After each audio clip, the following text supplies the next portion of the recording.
બનાસકાંઠાના અંબાજીમાં ભક્તોનું ઘોડાપૂર ઉમટ્યું છે। માતાના દર્શનાર્થે લોકો ઉમટી પડ્યા છે। દૂર દૂરથી લોકો દર્શનાર્થે આવી રહ્યા છે। તો બનાસકાંઠાના અંબાજીમાં ભક્તોનું ઘોડાપૂર ઉમટ્યું છે। હજારો ભક્તો અંબાજી પહોંચ્યા છે। પ્રથમ દિવસે પણ ભક્તોનું ઘોડાપૂર ઉમટ્યું હતું। 190 ધ્વજારોહણ થયું અને 1 ગ્રામ સોનું માના શરણે છે। આ સાથે જ રસ્તાઓ કેમ્પ ભક્તોના ઘોડાપૂરથી ઉભરાયા છે। જેમાં અરવલ્લીની ગિરિમાળામાં જય અંબેના નાદ ગુંજી ઉઠ્યો છે।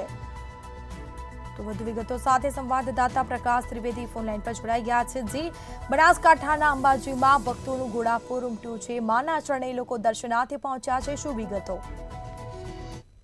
ચોક્કસથી જો વાત કરવામાં આવે તો ગઈકાલે જે અંબાજી મેળાનો શુભ શરૂઆત થઈ છે અને પહેલા જ દિવસે ક્યાંક ને ક્યાંક ભક્તોનું ઘોડાપૂર ઉમટ્યું છે।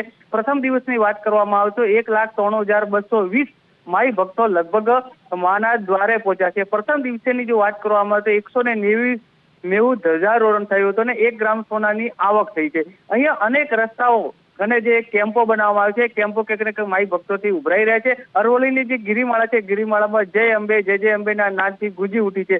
બનાસકાંઠાનું વહીવટી તંત્ર ભક્તોની સેવા માટે ખડે પગે જોયું છે અને આ વખતે ક્યાંક ને ક્યાંક જે મેળો છે માઈ ભક્તો માટે યાદગાર બની રહે એ માટે બનાસકાંઠાના વહીવટી તંત્રએ સરસ મજાનું અને સુંદર આયોજન કરવામાં આવ્યું છે।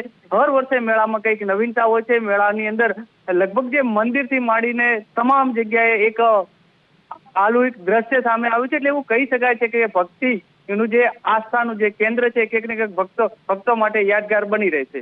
જી સ્મિતા। જી બિલકુલ, થી તમામ જાણકારી આપવા બદલ આપનો આભાર। તો માઈ ભક્તોનું ઘોડાપૂર ઉમટ્યું છે। માતાના ચરણે ભક્તો દર્શન કરી અને ધન્યતા અનુભવી રહ્યા છે। સાથે આરતીના સમયમાં પણ ખાસ ફેરફાર કરવામાં આવ્યો છે। જેમાં રસ્તાઓ કેમ્પ ભક્તોના ઘોડાપૂરથી ઉભરાઈ આવ્યા છે। ચાચર ચોકમાં ભક્તોનું ઘોડાપૂર ઉમટ્યું છે। તંત્ર દ્વારા તૈયારીઓ પણ કરી દેવામાં આવી છે।